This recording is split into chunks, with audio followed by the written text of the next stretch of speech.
Hi friends, இன்றைக்கி நம்ம பார்க்க போகிறது என்னோடய டே இன் மை லைஃப். வாங்க ஒரு வீடியோக்குள்ளே போகலாம்.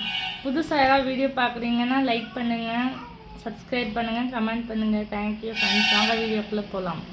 காலையிலேக்கு டிஃபனுக்கு தக்காளி சாதம் பேக் பண்ணணும் ஃப்ரெண்ட்ஸ். காலையில் எழுந்திரிச்சு ப்ரஷ் பண்ணிவிட்டு ஃபஸ்ட்டு இதுதான் வேலை.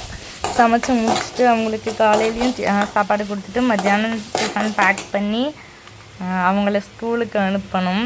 இப்போ நம்ம தக்காளி சாதம் தாளிச்சிட்ருக்கோம். தக்காளி சாதம் தாளித்து ரெடி ஆயிடுச்சு. அவ்வளோதான் ஃப்ரெண்ட்ஸ். ஹாய்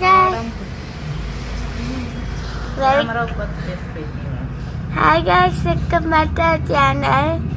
நாளைக்கு ஸ்கூல் கிளம்பிட்டுருக்கேன். எல்லாரும் வீடியோக்கு லைக் பண்ணுங்க, ஷேர் பண்ணுங்க, சப்ஸ்கிரைப் பண்ணுங்க.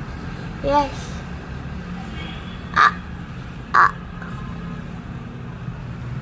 நேற்று தலை செய்வேன், இன்னைக்கு சுக்கப்பிடிச்சிக்கிச்சு. அப்பா வருவார் பயந்துக்கிட்டே தலை செய்வேன். ஏமா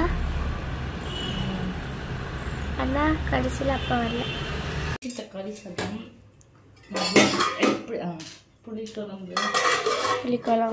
இது வந்து தக்காளி சாதம், இது ரைஸு, இது வந்து சுடு தண்ணி. கரெக்டா? ஐயா, தக்காளி சோறு எனக்கு கொஞ்சம் போட்டலையா?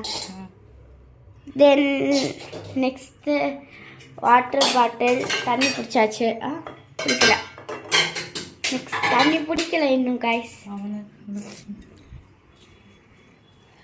என் தம்பி கிட்ட ஒரு ஆள் சொன்னால் நல்லாவே முடிக்க மாட்டான்.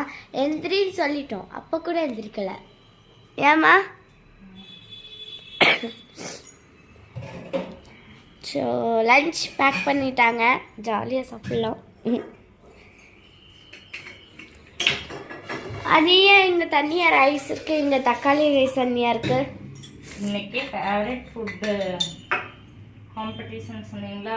காம்படிஷனை ஷேர் பண்ணி சாப்பிட போகிறாங்க. ஷேர் பண்ணி சாப்பிடுன்னு சொன்னீங்களா? அதனால் தக்காளி சாதம் செஞ்சு நீங்கள் எல்லாருக்கும் ஷேர் பண்ணி சாப்பிடுங்க ஃப்ரெண்ட்ஸ் அப்படின்னு வச்சுட்டோம். ஆக்சுவலாக ஓகே ஃப்ரெண்ட்ஸ், இதுதான் நம்ம டே இன் மை லைஃப். நான் தினமும் இப்படி தான் பண்ணிகிட்ருக்கேன். அவ்வளோதான், இதோட இந்த வீடியோ முடிஞ்சிச்சு. Thank you friends.